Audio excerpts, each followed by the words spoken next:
അല്ല കേസ് അഖിൽ മാരാർ സ്ഥാനാർത്ഥിയായിട്ട് നിൽക്കുന്നതുമായി ബന്ധപ്പെട്ട് അഖിൽ മാരാറെ ഇങ്ങനെ ഭയങ്കര രീതിയിൽ എയറിലാക്കിയിട്ട് രമേശ് പിഷാരടിയുമായി ബന്ധപ്പെട്ടുള്ള ഒരു സംഗതി ഉണ്ടല്ലോ. ഒരുപാട് വീഡിയോസ് അവിടെ ഇവിടെ കാണുന്നുണ്ട് കേസ്. അപ്പോൾ അഖിൽ മാരാർ സമൂഹത്തിന് വേണ്ടി എന്താണ് നല്ല കാര്യം ചെയ്തിട്ടുള്ളത്?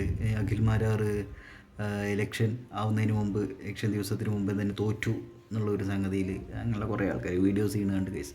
അപ്പോൾ അതിൽ ഒന്നാമത്തെ കാര്യം എന്ന് വെച്ചാൽ അഖിൽ മാരാർ ബിഗ് ബോസിൽ വരുന്നതിന് മുമ്പ് ആ നാട്ടിലെ കാര്യങ്ങളിൽ വളരെ ആക്റ്റീവായിട്ട് ഇടപെട്ടിട്ടുള്ള കുറേ നല്ല കാര്യങ്ങൾ ചെയ്തിട്ടുള്ള ഒരു മനുഷ്യനാണ്. അപ്പോൾ അഖിൽ മാരാർക്ക് ഇങ്ങനെ ഒരു ഇലക്ഷന് നിൽക്കാനുള്ള ഒരു സ്ഥാനാർത്ഥി എന്ന രീതിയിൽ വലിയ രീതിയിലുള്ള ഒരു ക്രെഡിബിലിറ്റി ഉണ്ട് എന്നാണ് എനിക്ക് ഫസ്റ്റ് പോയിൻ്റായിട്ട് ഇവിടെ പറയുള്ളത്. ഞാനിപ്പോൾ അഖിൽ മാരാർ വലിയ രീതിയിൽ സപ്പോർട്ട് ചെയ്യുന്നു, അഖിൽ മാരാർ ഫാനാണ്, അങ്ങനെയല്ല. എനിക്ക് ആ മൂപ്പരെ ഭയങ്കര ഇഷ്ടമാണ് കേട്ടോ, അത് വേറൊരു കാര്യം. ഒന്ന് എഴുതിയിട്ട് മൂപ്പരെ ചെയ്യുന്ന എല്ലാ കാര്യങ്ങളും സപ്പോർട്ട് ചെയ്യുന്നല്ല അതിൻ്റെ കാര്യം.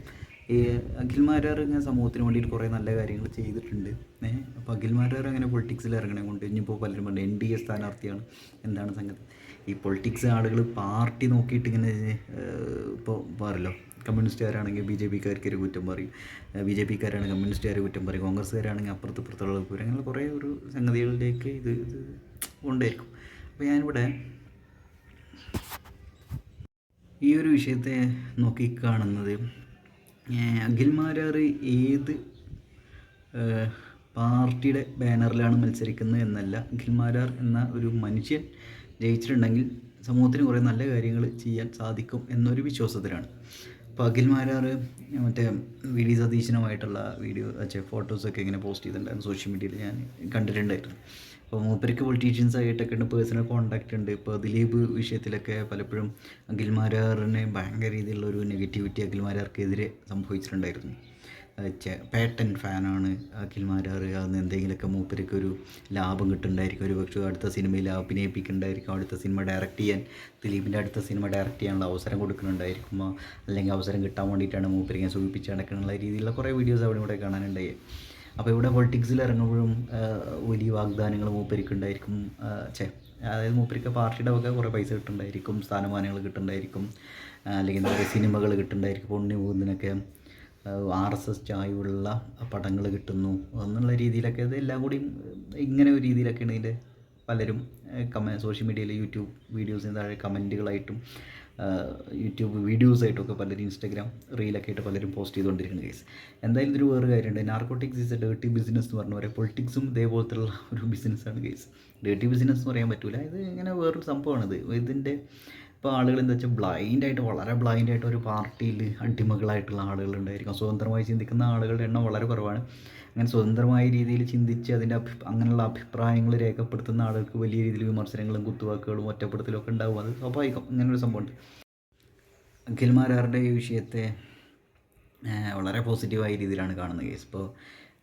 ഇപ്പോൾ പലരും പറയുന്നത് തന്നെ NDAക്കാർ മൊത്തത്തിൽ ബിഗ് ബോസിലെ ആളുകളെ മൊത്തം ഇങ്ങനെ സ്ഥാനാർത്ഥികളായിട്ട് നിർത്തുകയാണ്. ഇപ്പോൾ മറ്റെന്താ ഒരു പേര്, ലക്ഷ്മി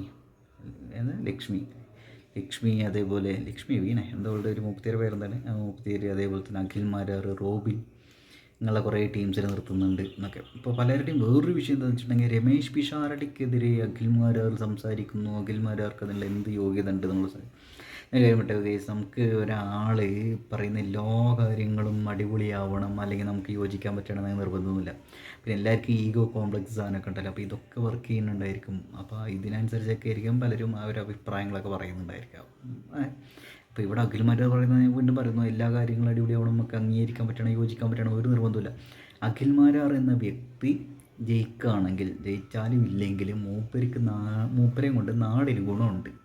അതാണ് എനിക്കിത് പറയുള്ളൂ. ഇപ്പോൾ ഒരു കാര്യം ശ്രദ്ധിച്ചിട്ടുണ്ടോ, ആരും ഇടപെടാൻ മടിക്കുന്ന വിഷയങ്ങൾ അഖിൽ മാരാർ അഭിപ്രായം പറയുന്നുണ്ട്, ഒരുപാട് പേരെ സപ്പോർട്ട് ചെയ്യുന്നുണ്ട്. ഇപ്പോൾ അഖിൽ മാരാർ ഒരു സംവിധായകൻ എന്ന രീതിയിൽ, ഒരു ആക്ടർ എന്നുള്ള രീതിയിൽ, ഒരു ബിഗ് ബോസ് സ്റ്റാർ എന്നുള്ള രീതിയിൽ, ബിഗ് ബോസ് വിന്നർ എന്നുള്ള രീതിയിൽ, എന്താ കോട്ടത്തറ എന്തല്ലേ മൂപ്പരെ സ്ഥലം ഉണ്ടായിരുന്നത്, കോട്ടത്തറ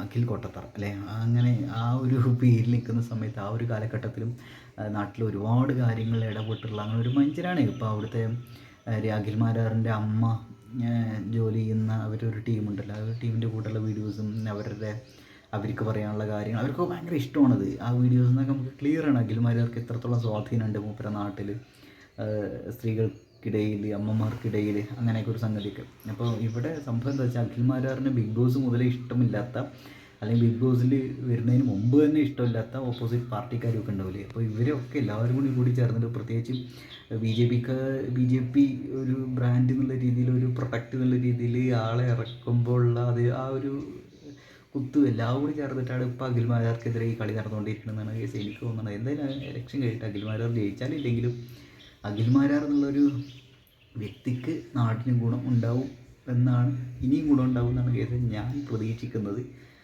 ബാക്കി കാര്യങ്ങളൊക്കെ നോക്കാം. പിന്നെ ഇലക്ഷനല്ലേ, ചിലപ്പോൾ ജയിക്കും ചിലപ്പോൾ തോൽക്കും. ഇപ്പോൾ ഒറ്റപ്പാലത്ത് മേജർ രവി നിൽക്കുന്നുണ്ട്, അതേപോലെ റോബിൻ നിൽക്കുന്ന സ്ഥലം, അങ്ങനെ കുറേ ആളുകൾ നിൽക്കുന്നുണ്ട്. അപ്പോൾ അതിൽ ഇവരൊക്കെ ജയിക്കണമെന്നോ ജയിക്കാണ്ടിരിക്കുക അങ്ങനെ നിർബന്ധമില്ല കേസ്. ഇവരെ സംബന്ധിച്ചപ്പോൾ പല ആളുകൾ എന്താ വെച്ചാൽ സമൂഹത്തിൽ ഇൻഫ്ലുവൻസ് ചെലുത്താൻ കഴിയും എന്ന്, അല്ലെങ്കിൽ ഓൾറെഡി ചെലുത്തിയിട്ടുള്ള ഇനിയും കൂടുതൽ ഇൻഫ്ലുവൻസ് ചെയ്യാൻ സാധിക്കും എന്ന് വിശ്വസിക്കുന്ന ആളുകളെയാണല്ലോ ഇവർ കാൻഡിഡേറ്റ് ആയിട്ട് നിർത്തുന്നത്.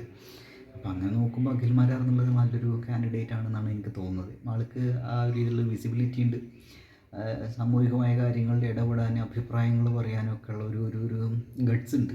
അതാണ് അതിൽ ഏറ്റവും പ്രധാനപ്പെട്ട ഒരു സംഗതിയായിട്ട് തോന്നുന്നത്. അപ്പോൾ ഈ ഇലക്ഷനിൽ ഉള്ള കാൻഡിഡേറ്റുകൾ, അപ്പോൾ ഏത് പാർട്ടി ആയിക്കോട്ടെ ഏത് പാർട്ടിയുള്ള ആളുകളായിക്കോട്ടെ, അതിൽ ഏറ്റവും അടിപൊളിയായിട്ടുള്ള കാൻഡിഡേറ്റുകളിൽ ഒരാളായിട്ടാണ് അഖിൽമാരാർ ഞാൻ നോക്കിക്കാണുന്നത് കേസ്.